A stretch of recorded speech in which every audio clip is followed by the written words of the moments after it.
Chers téléspectateurs, soyez les bienvenus au Club 700 comme d'habitude. Bonsoir, pasteur. Ou bonjour, bonsoir, comme tu veux. Comme on veut. N'est-ce pas? Très bien. Et nous sommes toujours honorés. Oui. L'honneur est pour nous de savoir que vous êtes là, à votre émission préférée, pour vous servir, le pasteur Raymond Kofi. J'aime quand il dit pour vous servir. Et moi, je suis Massi Domingo pour vous dire que Jésus est toujours très bon. Et toujours fidèle. Oui. Voici le témoignage de Christian Petit, qui ne pouvait pas lui croire en l'amour infini de Dieu. Pourquoi? À cause des multiples rejets. Ce sentiment le gardait prisonnier. Comment s'en sortir? Suivez son témoignage. C'est dans ce beau paysage de la Suisse, où il fait bon vivre, que le frère Christian Petit nous a raconté comment dans cette belle quiétude, il traversa le tunnel noir du rejet. Le rejet s'est produit parce que je suis quand même le 7e d'une famille. Mon père était alcoolique, ma mère est décédée, j'avais 5 ans. Et dans ma famille, personne n'a voulu me recueillir. Donc j'ai fini à la DAS dès mon jeune âge. Et jusqu'à l'âge de 15 ans, j'étais dans ce milieu d'enfance où, voilà, j'avais pas de famille. Et à l'âge de 15 ans, on me met dans une ferme. Donc je travaille tous les jours de 5 heures à 5 heures le matin à 7 heures le soir, sans pouvoir avoir beaucoup de loisirs. Et ça va durer pendant 5 ans, jusqu'à mes 20 ans. À ses 20 ans, juste avant le service militaire, il fit la rencontre d'une jeune fille qui allait changer sa vie.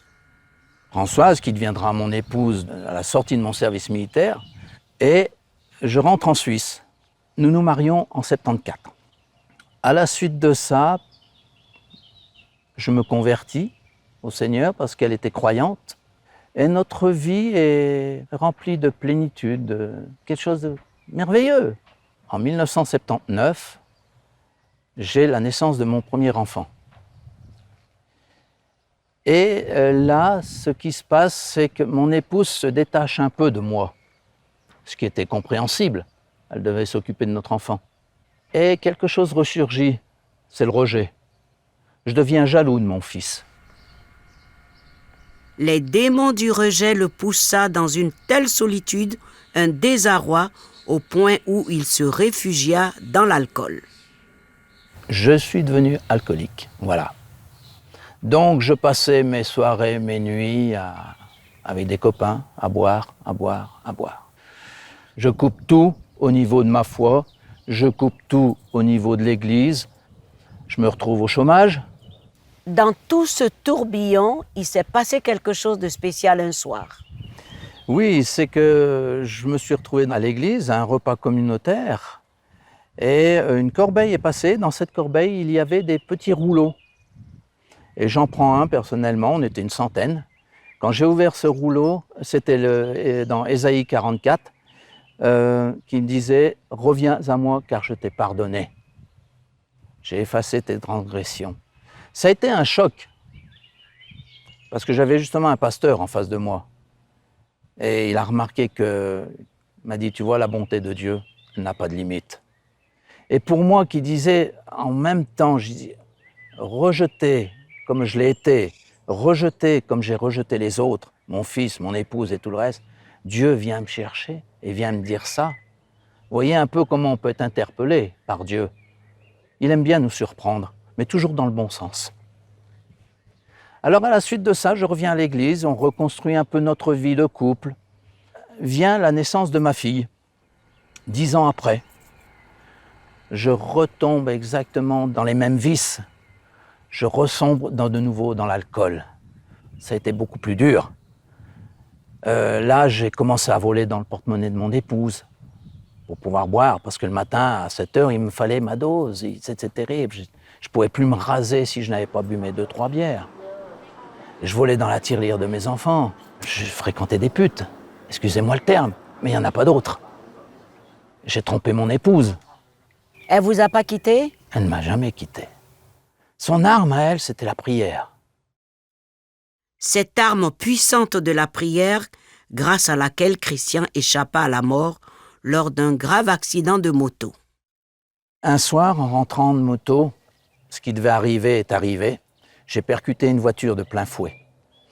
ce qui a provoqué une très grave chute. Donc j'ai eu une fracture du genou ouverte. J'avais la rotule qui était dehors. Les ligaments internes, externes croisés étaient déchirés. La jambe ne tenait quasiment plus. Et le chirurgien qui me reçoit, qui était de garde, ne savait pas s'il devait me couper la jambe ou s'il devait la réparer tellement elle était dans un mauvais état. Il tente cette deuxième opération, il me met des broches que je vais garder pendant 8 semaines et tout se remet en place, il n'y a pas d'infection. Maintenant, vous sortez de cette situation. À quel moment vous êtes revenu au Seigneur?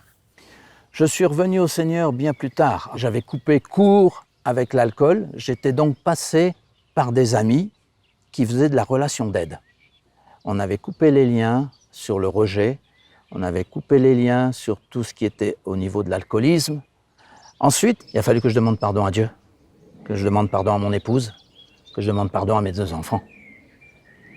Et là, ça a été une chose très difficile pour moi. Parce qu'il a fallu que je m'abaisse. Mais des fois, il est bon de s'abaisser parce que Dieu relève toujours. Aujourd'hui, nous vivons très bien. Nous sommes un couple extrêmement uni dans la présence de Dieu. Aujourd'hui, Christian Petit, délivré, restauré, heureux, est membre actif à la Croix Bleue pour aider les autres. Il reconnaît l'amour infini et la puissance de Dieu. Dieu, c'est la source essentielle de toute personne qui veut que si sa vie change, c'est de se tourner vers lui. Christian Petit. C'est encourageant, moi. C'est très encourageant parce qu'il s'en est sorti finalement. Mais je voudrais surtout mettre l'accent sur le fait qu'un esprit de rejet peut vraiment vous empoisonner la vie. Vous volez tout, la joie, la paix, le bonheur, l'avenir. Surtout lorsqu'on se laisse aller aussi. Oui, il est allé très loin. Oui, il s'est laissé aller. Être jaloux de ses propres enfants. De ses propres enfants. Et puis, on ne s'accepte pas comme ça facilement. Il faut avouer qu'il y a des gens quand même qui ont ce qu'on appelle un tempérament faible. Bon, je ne dis pas qu'il faut être fort, mais... Lui, ça a commencé tout petit, quand on a vu l'histoire. Il a été abandonné tout petit. Ensuite... Mais ce qui est intéressant, c'est la franchise. Une éponge d'amour, il voulait tellement être aimé. Mais aussi, il a été aussi très franc, la franchise, de reconnaître que voici mon besoin et voici la solution ici. Voilà. Et il s'est tourné vers la bonne personne, qui est le Seigneur. Il a reconnu ses faiblesses et il a su... Il faut noter qu'il est tombé 2 fois. Tout à fait. Mais il a rebondi. Il a rebondi. Mes amis... Faites comme Christian Petit. Je vous amène maintenant écouter notre nutritionniste qui parle de surpoids en période de grossesse. Regardez. Bonjour à tous. Merci de nous retrouver dans notre rubrique consacrée à l'alimentation. Aujourd'hui, nous allons parler de surpoids. Bonjour Aimée. Bonjour Patricia. Voilà. Qu'est-ce que nous pouvons faire lorsque nous sommes en surpoids ? En cas de surpoids, il faut toujours vraiment avoir une alimentation équilibrée, comme je vous explique. D'accord. Il faut éviter tout ce qui est gras, privilégier toujours des légumes, fruits. Voilà, et manger correctement tout ce qui est varié. Donc ici, vous voyez... Une journée type. On va commencer par exemple par des fruits au petit déjeuner ou des céréales selon ce qu'on aime manger. Donc, pour une journée type, il faut toujours prendre un bon petit déjeuner, donc la journée, prendre une tartine, donc au moins une tartine, prendre une pomme. Voilà. Si vous avez des yaourts ou des produits laitiers, donc voir un produit laitier. Voilà. Et voilà, ça c'est vraiment pour le petit déjeuner. Alors, prendre du thé ou du café. Voilà. À midi, il faut privilégier un repas normal. Un repas normal. Pour la viande féculent, une viande, les légumes, vous voyez, comme ça. Et ou bien, alors, si possible, si vers 10 heures, vous avez faim, il faut peut-être manger une pomme ou une petite banane. Une collation. Et alors, à midi, voilà. Et dans l'après-midi, il faut peut-être voir vers 4h, 4h30, vous pouvez avoir faim. Il faut voir si vous pouvez manger un yaourt ou bien ou un fruit. Voilà. Et alors, le soir, vous mangez léger. Donc, une petite salade, un peu de viande, du poisson, c'est toujours bien. Voilà. Et alors, vous faites toujours des exercices physiques. C'est très important quand on est en surpoids. Si je fais un peu de marche, parce que tout le monde n'aime pas vraiment faire de l'exercice, donc faire un peu de marche, par exemple, une demi-heure par jour. Une demi-heure par jour, c'est parfait. C'est parfait. C'est vraiment parfait. Et alors, essayez de faire dans son jardin, essayez de faire quelque chose de vraiment... Être actif. Hein? Être actif. Voilà. Et alors, n'oublie pas, ce qui est important, c'est toujours boire de l'eau. Oui, pour toujours s'hydrater. Oui. Voilà. 2 litres d'eau par jour, c'est important. Il faut éviter ça quand on est en surpoids parce que ça, c'est vraiment des choses qui ne sont pas bien pour nous. Les sucres rapides, chocolat et tout ça, à bannir. À bannir. Et les chips, tout ce qui est fast-food. Vraiment, il faut vraiment éviter. D'accord. Voilà. Merci beaucoup, Aimée, pour cet éclairage, pour ces bons conseils. Et donc, nous nous retrouvons très bientôt pour une prochaine rubrique. Au revoir. Au revoir. Merci. C'est des bons conseils. Très bon conseil, mais tu n'as rien à dire, toi. Tu as déjà été enceinte? Non, mais... Non. Ton dernier a 18 ans, donc c'est pour tes belles-filles. Oui. Tu es un papy bientôt. Oui, merci. Mais il y a quand même un problème. Je ne sais pas si c'est un problème de reconnaître facilement une femme qui prend du poids avec la grossesse, hein, souvent. Oui, non. Dans certaines régions, mais il faut faire attention, parce qu'en Afrique, on a tendance à gaver les femmes quand elles sont enceintes, soi-disant qu'elles mangent pour 2. Oui. Mauvaise. Il paraît que c'est l'amour. Non, il ne faut pas faire ça. Mauvaise idée. C'est bien de suivre le conseil tout de même. Jamais. Il ne faut pas prendre trop de poids parce qu'après, on s'en débarrasse. C'est une question de discipline, les amis. Alors, Massi insiste parce que c'est une question de discipline pour les jeunes, pour les mamans, et puis, c'est comme ça. Mais ne nous quittez pas, hein. À tout de suite.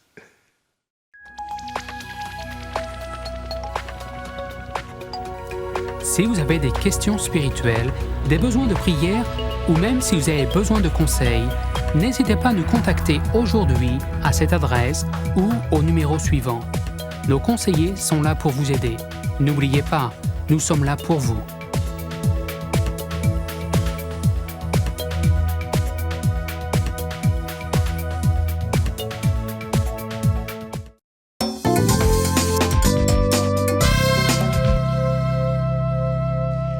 Bienvenue de nouveau au Club 700. On va voir un Randy qui jouait au chat et à la souris, comme on dit, trompant tout le monde avec des vices cachés jusqu'au point du non-retour. Regardez. Randy Lorenz pensait tromper tout le monde.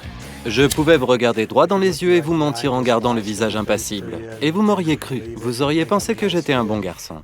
Enfant, il apprit à jouer sur 2 tableaux à la perfection, pensant toujours à son avantage. D'une part, il était le bon élève doublé d'un athlète, mais de l'autre, il aimait se défoncer et vendre de la drogue. Ces 2 facettes lui apportaient ce qu'il désirait, mais vendre de la drogue était plus facile. Les félicitations et l'acceptation dans les autres domaines demandaient plus de travail et d'efforts, tandis qu'avec la drogue, c'était immédiat. Comme il voulait garder la confiance de ses parents, il était important pour lui de faire bonne figure, surtout après leur divorce. Ce n'est pas que je n'étais pas aimé par ma mère ou mon père, mais notre foyer avait été brisé. Ma mère travaillait tout le temps, tandis que mon père n'était jamais là. Voyez-vous, bien souvent, on prouve son amour par la présence. Et cette présence n'existait pas chez nous. Randy vécut cette double vie pendant toutes ses années de lycée et d'université. À ce stade, il contrôlait de moins en moins sa consommation de substances. À l'époque, ce qui est fou, c'est que j'ai vraiment risqué toute ma vie, juste pour cette drogue. Ses habitudes ne changèrent pas, même après l'université. Il obtint un emploi respectable en tant qu'agent de change, tout en continuant à vendre et à consommer de la drogue. Il comprit ensuite que rien de tout ça ne lui apportait ce dont il avait besoin. L'argent ne me satisfaisait jamais. Vendre la drogue, ou la consommer, faire des fêtes interminables pendant des jours entiers, tout cela me laissait vide dès que je m'arrêtais. Mes aventures sexuelles avec des femmes, et tout ce que ça impliquait, encore une fois, apportait une satisfaction, mais finissait toujours sur du vide. Alors, j'ai commencé à me dire qu'il devait y avoir autre chose dans la vie. À 27 ans, Randy était épuisé. Un jour, il prit un livre dans la boutique d'un ami. Après avoir commencé à le lire, il ne pouvait plus s'arrêter. C'était l'histoire vraie d'un homme dont la vie avait été consumée par la drogue et les déceptions, jusqu'à ce qu'il trouve une nouvelle vie en Jésus-Christ. Je me suis vu en lui. Il était piégé dans le même monde que moi, celui de la drogue et de la vente de drogue. Je me suis dit, c'est pas ça que je veux comme vie. Je veux du succès, je veux une famille, je veux une belle femme, je veux tout ça. Mais rien n'a marché jusqu'à présent. C'était un dimanche soir. Puis, le mercredi soir, après le travail, j'étais allé boire quelques verres avec des amis. Je me suis dit, rien n'a changé. Rien n'a changé. Je fais toujours les mêmes bêtises qu'avant. Alors, je me suis mis sur mes mains et sur mes genoux, à côté de mon lit, et j'ai dit, « Seigneur, si tu existes, si c'est vrai que tu existes, viens dans ma vie, viens dans mon cœur et montre-moi la direction que tu veux que je prenne. » Je suis resté ainsi une vingtaine de minutes, à sangloter et à gémir. Je ne peux pas vous dire ce qui s'est passé. Mais j'ai su que le vide et que le fardeau que j'avais porté jusqu'alors avait disparu.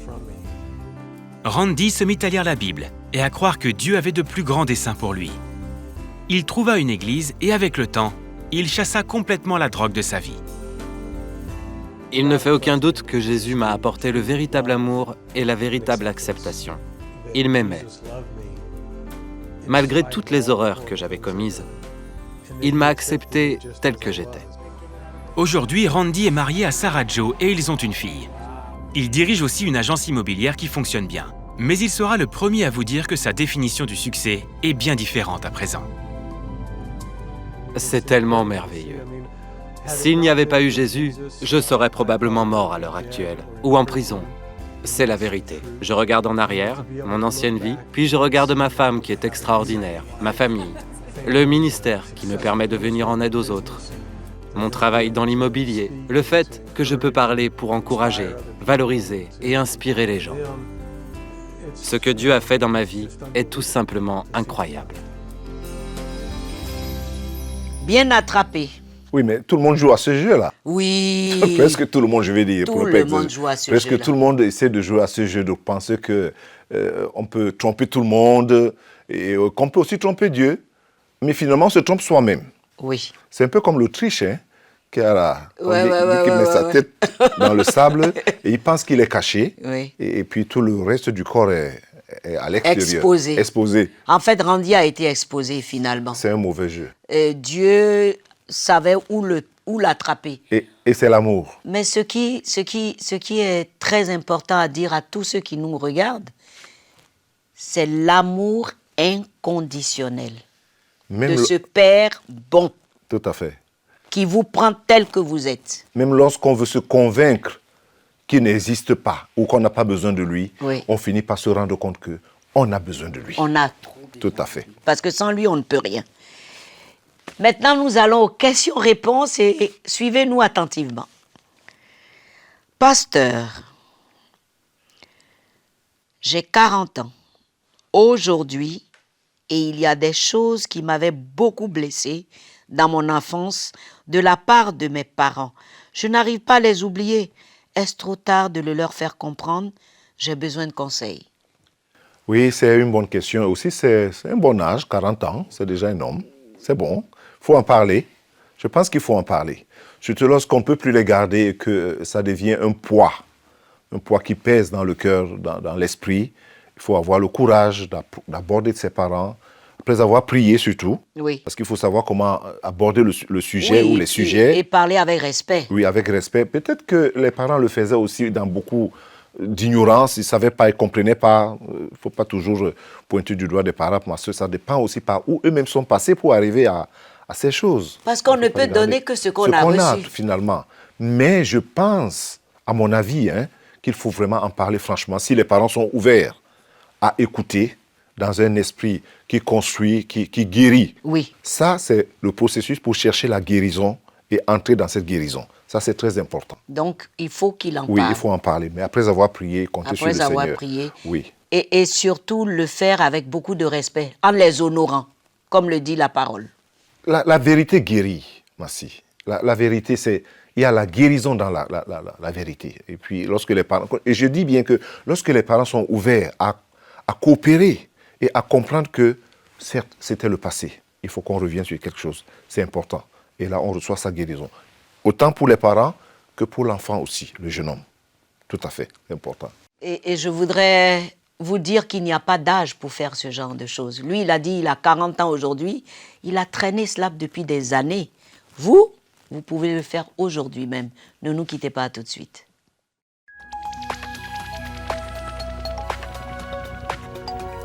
Si vous avez des questions spirituelles, des besoins de prière ou même si vous avez besoin de conseils, n'hésitez pas à nous contacter aujourd'hui à cette adresse ou au numéro suivant. Nos conseillers sont là pour vous aider. N'oubliez pas, nous sommes là pour vous.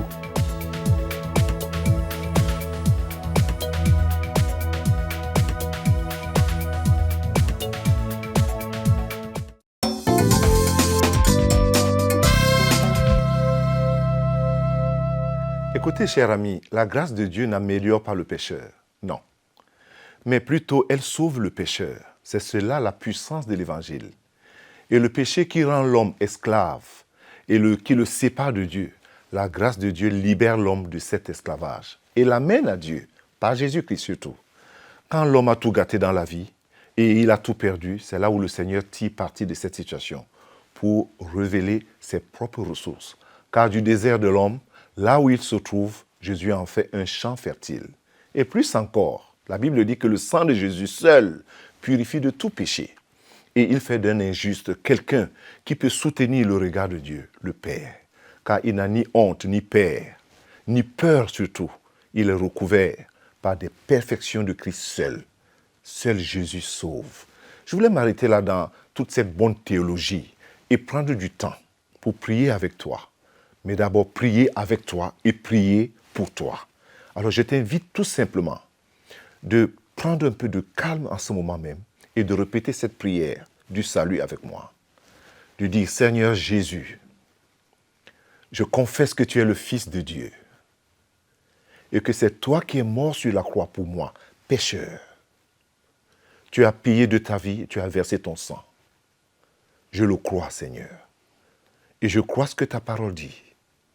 Je viens humblement maintenant, en ce moment même, reconnaître mon état de pécheur, te demander pardon et t'inviter dans mon cœur, d'abord comme mon sauveur, ensuite comme mon Seigneur personnel. Je te reçois maintenant même, Seigneur, parce que toi seul peux satisfaire pleinement et définitivement mon besoin d'affection. Merci, Seigneur. Amen. Et Amen. Permets-moi de prier pour toi en ce moment. Toi qui me suis et toi qui as suivi ce témoignage, qui est malade, d'abord physiquement et qui est malade spirituellement. Au nom de Jésus-Christ, à cause de tes maîtresses, Seigneur, je prie que tu tendes ta main en ce moment et que tu touches cette personne qui est en train de pleurer là dans son salon pour ce besoin de guérison. Je prie que la puissance du Saint-Esprit soit libérée du ciel en ce moment et du trône de la grâce et touche ce corps infirme, touche ce cœur infirme, touche ces os meurtris, Seigneur. Dans le nom de Jésus-Christ, je libère la puissance du sang de Jésus et je l'applique dans ces parties malades en ce moment même. Dans le nom de Jésus-Christ, reçois ta guérison. Proclame ta guérison en ce moment. Pose juste la main là où tu te sens mal, ou là où il y a cette maladie. Et si c'est dans tout le corps, pose juste la main sur ta tête.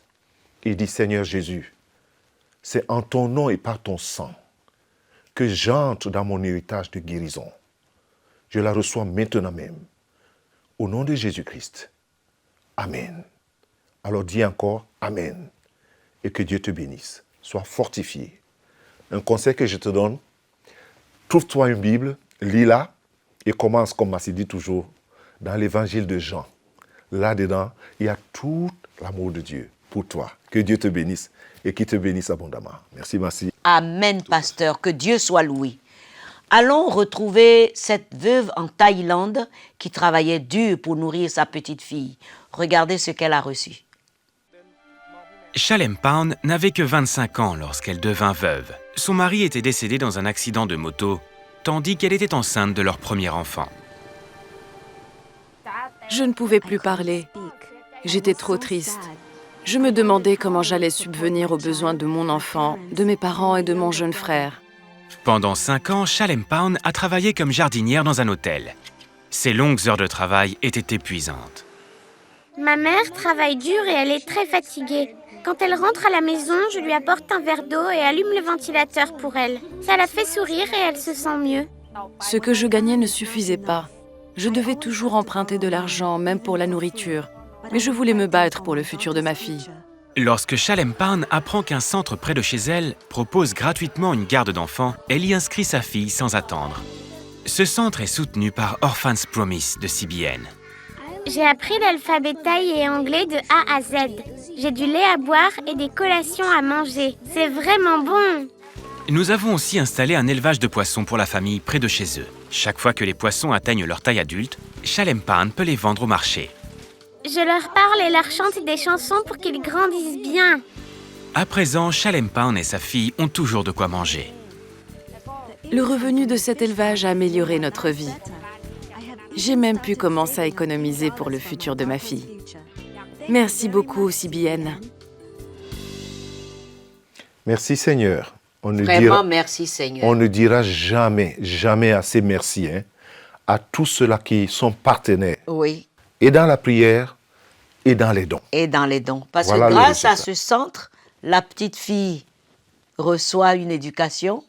Et grâce à la pisciculture, la maman a de quoi nourrir sa famille. Mais elle a le même sourire aux lèvres maintenant, comme le tien. Elle est heureuse. Comme le tien, là. Ah, oui. ben voilà.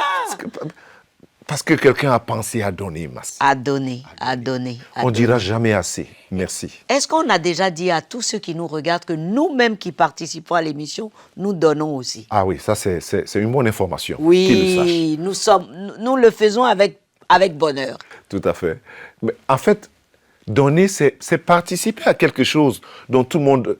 le fait, quand je dis, tu es assis et tu regardes l'écran, ce qui s'est passé en Chine ou en Afrique, où tu vois cette dame en Thaïlande, qui maintenant a quelque chose qui l'occupe, et sa fille qui est souriante, tu dis, merci Seigneur, parce que je peux donner quelque chose. Et puis, j'ai pu participer. C'est un privilège et c'est un honneur. Tu n'as pas besoin de voyager. Non. Ton argent peut arriver.